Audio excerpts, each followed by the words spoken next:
Fala, minha galera! Sejam todos muito bem-vindos à análise do jogo aqui no canal Espaço da Bola. Bruno Moura aqui vindo conversar um pouco mais com vocês sobre a equipe do CSA. Infelizmente, a gente acaba saindo derrotado mais uma vez em mais um jogo em que a gente entrega a partida para o adversário. A gente está acostumado já a fazer isso o tempo todo, né, nessa Série B, mas a gente não está acostumado a não passar raiva. Então, hoje o que eu tive foi um ódio extremo e absoluto do time, em especial de um jogador, vocês sabem quem eu estou falando, mas vamos seguir aqui, vamos falar um pouco sobre essa partida aí da equipe do CSA.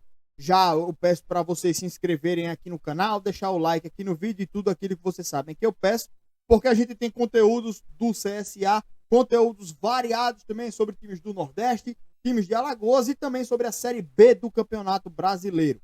Então, se você gostou desse vídeo aqui, se você achou graça da minha raiva e tal, não sei o que, se inscreve aqui também, pô, para dar uma forcinha para nós aqui. Não é só para torcedor do CSA, não, é principalmente a maioria dos vídeos sobre o CSA e o time que eu conheço, mais o CSA, obviamente, né? Mas a gente tem um conteúdo bem variado aqui, tá querendo crescer cada vez mais aqui. Então vamos embora, se inscreve aqui no canal, deixa o joinha aqui no vídeo e vamos falar dessa porcaria desse jogo de hoje. A escalação da equipe do CSA, tô até com o quadrozinho aqui, né, mostrando um pouco do que foi a escalação no início do jogo e como se desenrolou o jogo aí do CSA. Aí eu tenho que ficar aqui, eu mostro o reflexo do computador, né, com a câmera aqui, do lado de cá. Fica a mesma bosta. Mas aqui ficou melhor assim, porque minha mão, eu sou destro, minha mão direita é melhor. Então, a escalação do CSA foi quem? Thiago Rodrigues era o nosso goleiro, com o Matheus Felipe e Lucão na zaga, Everton do lado direito, Kevin do lado esquerdo. Giovani e o Yuri eram os nossos dois volantes, e na frente a gente tinha o Renato Cajá sendo o meio campista. De um lado o Gabriel, do outro a gente tinha o Marco Túlio e na frente o Della Torre, que entrou no lugar do Bruno Mota na última partida. Como é que o CSA se comportou? Ele teve uma movimentação dentro de campo que foi nítida, assim, e foi muito por isso também que o time não conseguiu ser mais incisivo do que estava sendo lá no primeiro tempo. Por quê? A gente tinha o Renato Cajá colando um pouco mais no Della Torre, né? Principalmente no momento sem bola, mas o Renato Cajá era um cara muito mais incisivo. O Marco Túlio, ele se posicionava muito na ponta, ele era o jogador mais agudo do CSA. Tecnicamente não rendia? Não rendia. A gente sabe que ele não rende. Mas ele não conseguia render, só que era o cara que mais recebia bolas, né, lá na frente. Era o cara que era mais acionado, assim, para puxar as jogadas em velocidade da equipe do CSA. E do lado direito, o Gabriel, ele se aproximava muito mais do meio de campo. Os dois volantes, eles faziam essa jogada de alternância. Horas eram o Yuri, que vinha aqui buscar a bola mais perto dos zagueiros, horas eram o Giovani. Então eles faziam isso. Um vinha buscar e o outro ficava um pouco mais à frente. E aí fazia meio que esse quarteto de meio de campo parecido com aquele negócio de videogame, tá ligado? Aquele 4-4-2 losango, aquele negócio que a gente colocava lá no videogame lá assim. Mas o Gabriel, ele se aproximava muito do meio de campo. E para esse tipo de jogada funcionar, o lateral, esse cara aqui que era o ponta, ele puxa para dentro e ele abre o corredor. O lateral tem que aproveitar o corredor. Quem era o lateral da gente? Everton. O time do CSA era melhor. Jogava melhor do que a equipe do Goiás. Atacava mais a área. Chegava mais, finalizava mais. Botava o goleiro deles para trabalhar. Mas o gol não saiu, né? Só que o jogo estava se desenrolando para o CSA ter um jogo trabalhado melhor e conseguir, em algum momento ali, uma daquelas bolas poderia ser uma chance para o CSA fazer o gol, né?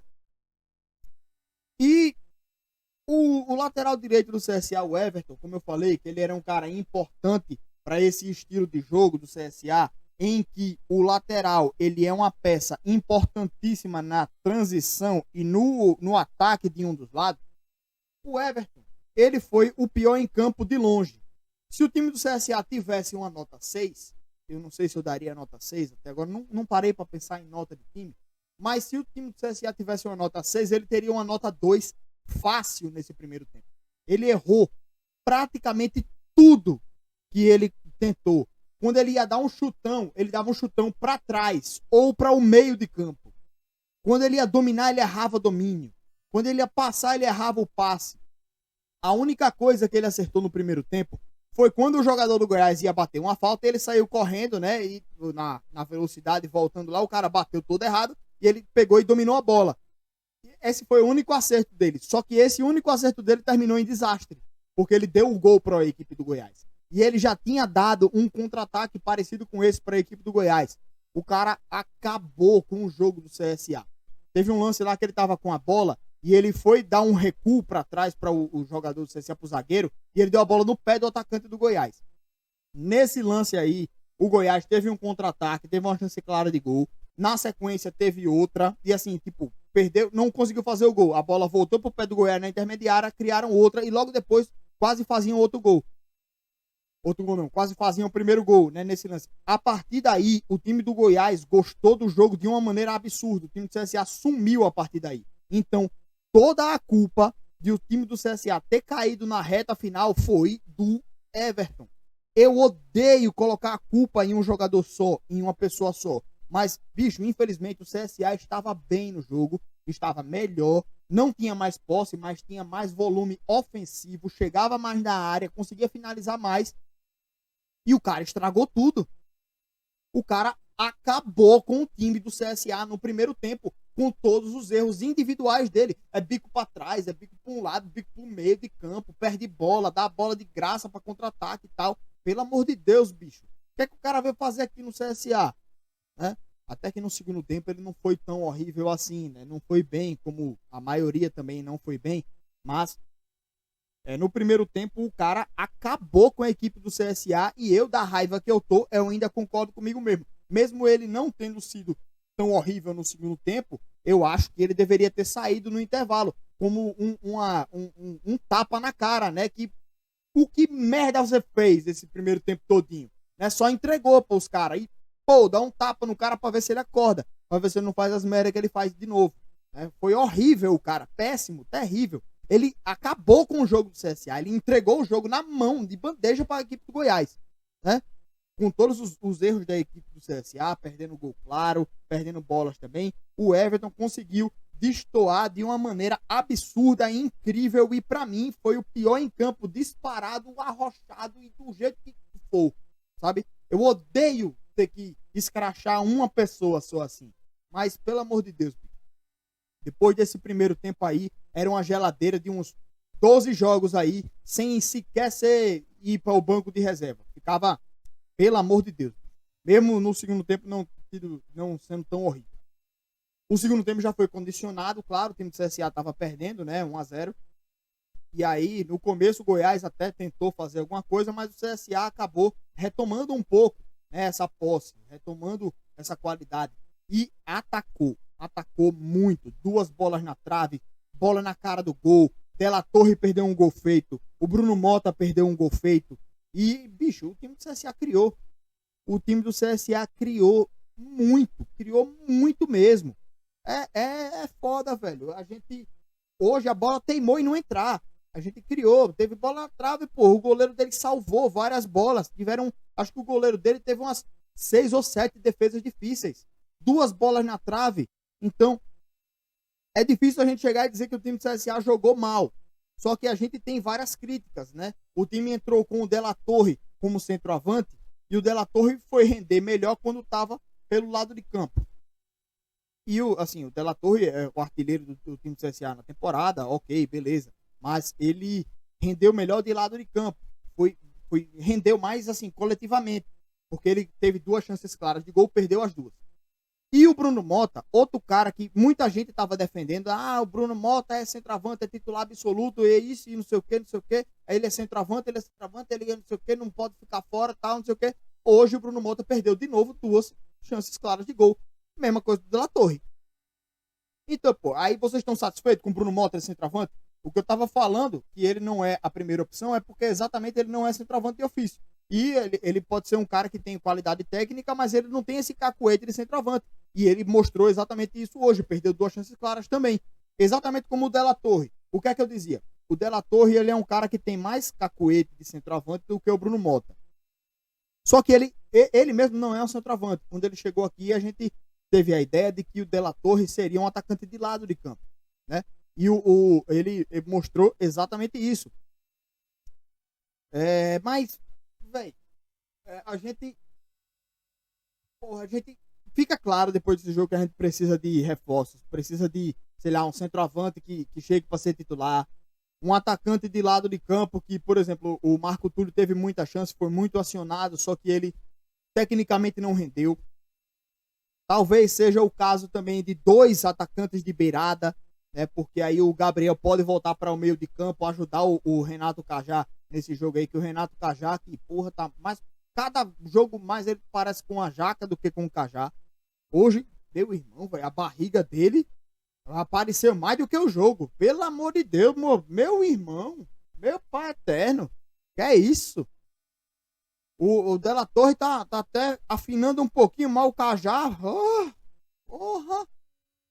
Mas é isso, gente. A gente precisa de reforço, fica claro. Lateral direito, ponta, centroavante. Eu acho que meia e volante não é nem o caso, porque a gente tem Renato Cajá, o Bruno Mota e o Gabriel, que podem fazer a função de meia. Então eu acho que não é tão necessário um meia assim agora. Volante, eu tenho gostado do Yuri e do Giovani. Hoje o Giovani errou bastante, né? Mas ele acertou um gol, quase que ele faz um gol lá no começo do jogo. Então, assim, o Giovani é um cara que às vezes ele encaixa uma boa sequência. Pode ser uma boa peça. Mas eu acho que precisa melhorar. Talvez seja o caso de sacar ele e botar o Gabriel para entrar outro ponta, por exemplo. Entendeu? Ou então, tipo, manter o Yuri e o Giva Santos, sei lá. Mas eu acho que também volante não é a nossa principal emergência hoje. Eu acho que a gente precisa contratar lateral direito, um lateral esquerdo já veio, né? Um lateral direito, aí na ponta a gente precisa de pelo menos um ponta e quem sabe um centroavante, velho. A gente precisa reforçar esse time aí. Quem entrou com vontade, mas tecnicamente não conseguiu também fazer muita alteração para a equipe do CSA, embora eu acho que o CSA foi melhor, no geral, do que a equipe do Goiás. Tá? Então, galera, acho que eu já falei tudo que eu queria. Ah, não! No final, o Thiago Rodrigues salvou ainda a equipe do CSA, né? Porque no finalzinho ali, o CSA acho que moiou e não queria mais jogar, né? Já tinha assimilado a derrota. E ali no finalzinho foi terrível, né, velho? A gente quase leva o segundo gol ali. Thiago Rodrigues trabalhou de um jeito absurdo, conseguiu salvar o gol, mas é isso aí, gente. Vamos encerrar esse vídeo aqui falando só do Ney Franco. Eu vou falar, acho que amanhã também no diário. Eu vou citar várias coisas aqui do Ney Franco também. Mas eu acho que ele tentou. Eu acho que ele fez o que ele imaginava que era certo e tal. E ele tá conhecendo ainda o elenco e tal. Não vamos botar também a culpa em cima dele. Ele tentou, fez o que pôde fazer. O que é que o time do CSA perde 235 gols. Só não perdeu mais gol do que o Vitória, né? No jogo contra o Sampaio Correia, que o Vitória perdeu uns 335. O CSA perdeu só uns 235, assim, sabe? Foi menos pior do que a equipe do Vitória. Mas não conseguiu nem um pontinho, porra. Mas é isso, gente. Agradecer aqui a presença de vocês. E vamos embora. Vamos torcer aí pela melhoria da equipe do CSA, porque a gente fica com a cabeça inchada, né? Depois no jogo desse. Valeu, gente. Obrigadão e até a próxima.